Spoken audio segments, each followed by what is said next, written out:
Hi, welcome to this demo on enabling cross-origin resource sharing, or CORS, with Google Cloud Storage. I'm Doug Renstrom. In this demo, we show you how CORS is configured within Google Cloud Storage. We will deploy a simple web application that needs to retrieve JSON data from a cloud storage bucket using JavaScript and configure CORS support in that cloud storage bucket. We will add a JSON file to cloud storage, create a Compute Engine instance and install Apache, copy a simple web application to a Compute Engine instance, and enable access to the JSON file from the web application with cloud storage CORS configuration. First, let's create a virtual machine and install a web application in it. To create the web server, let's go into Compute Engine.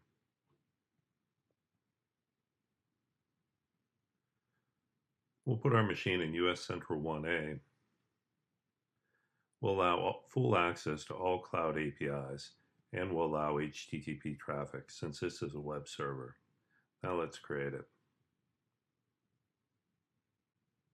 Our instance is ready now, so let's SSH into it and install the software.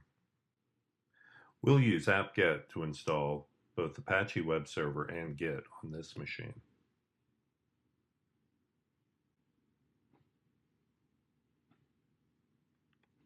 The code for the web server has already been written for us. Let's clone a GitHub repository to get it. Now we'll CD into the right folder. This command just copies the code into the Apache web server directory. Let's take a look and see if it worked. If we go back to Compute Engine, our external IP address is here. Let's click on it. Let's inspect the web application to see what's going on. In Chrome, if we right-click and select Inspect, and over here click on the Network tab, and then refresh the app, we'll see the application makes a request for a file called data.json. If we click on that file, we'll see it's just a JSON file that returns a few strings, which are displayed on the web app right here. What we're going to do is first delete that file. That'll break the app. Then we'll move the file into a cloud storage bucket. The application initially won't be able to read from the cloud storage bucket because cross-origin resource sharing has not been enabled yet. Once we enable cross-origin resource sharing, then the application should again work as before. Let's return to Google Cloud Shell.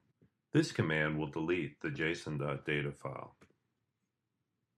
If we return to the web app now, we should see that it's broken. Now let's copy that file into a cloud storage bucket. Notice I've already created a bucket called cors-demo-dar.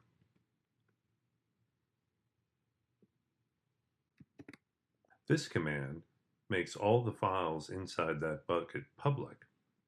Now let's alter the JavaScript code to try to read that file, data.json, out of that cloud storage bucket.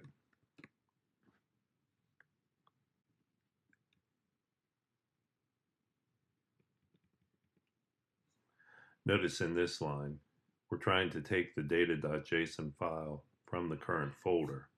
We'll change that to pull the same file, but from our cloud storage bucket. Let's save that change. Let's go back and test our application again.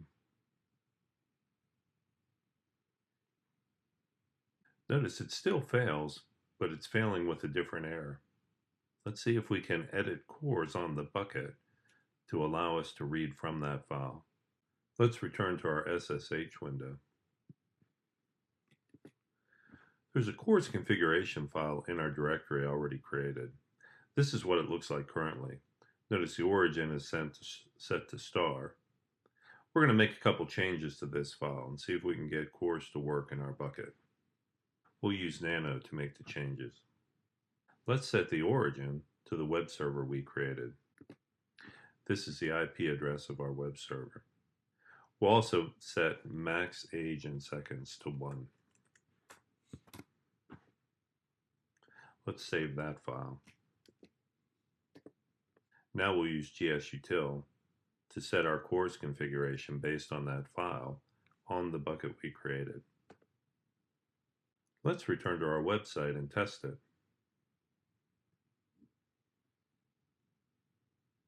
And there it works.